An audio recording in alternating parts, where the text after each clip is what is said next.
कार्तिकी एकादशी निमित्तानं अवघी पंढरी ही हरिनामाच्या जयघोषामध्ये दुमदुमलेली आहे। राज्याचे उपमुख्यमंत्री एकनाथ शिंदे यांनी सहकुटुंब विठ्ठल रुक्मिणीची शासकीय महापूजा केली। यावेळी नांदेड जिल्ह्यातील वालेगावकर दाम्पत्याला मानाचा वारकरी बनण्याचा मान मिळाला। तसंच यावेळी प्रथमच जिल्हा परिषद शाळेतील 2 विद्यार्थ्यांना सुद्धा महापूजेवेळी उपस्थित राहता आलं। देवाचं सुंदर असं रूप त्यांना डोळ्यामध्ये साठवता आलं आणि त्यासाठी आता इतर वारकरी सुद्धा पंढरपुरात दाखल झालेत।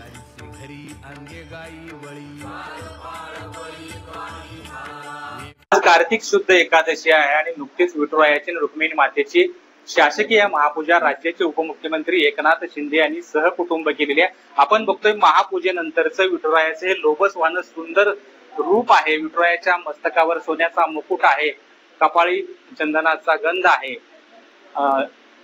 गुलाबी रंगाची अंगी आणि केशरी रंगाचं सोळ विठुरायाला परिधान केलेल्या, गळ्यात तुळशी माळ परिधान केलेली आहे ना। अशा पद्धतीचे हे विठुरायाचं रूप पाहण्यासाठी आज लाखो भाविक पंढरपूरमध्ये दाखल झालेत।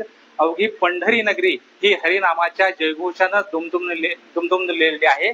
मानाचा वारकरी हा हिमायतनगर येथील आहे। तर या वर्षी जिल्हा परिषदेच्या विद्यार्थ्यांना सुद्धा या पूजेमध्ये सहभागी होण्याची संधी मिळालेली आहे आणि आपण बघतोय या कार्तिक एकादशीच्या सोहळ्यासाठी लाखो वारकरी पंढरपूरमध्ये जमा झाले आहेत आणि हा कार्तिक एकादशीचा सोहळा याची डोळा अनुभवण्यासाठी आजचा दिवस पंढरपूरने वैष्णवांची मांदियाळी जमलेली आहे। कॅमेरा पर्सन राजू मिसाळसह सचिन कसबे, G24 विठ्ठल गाभारा, पंढरपूर।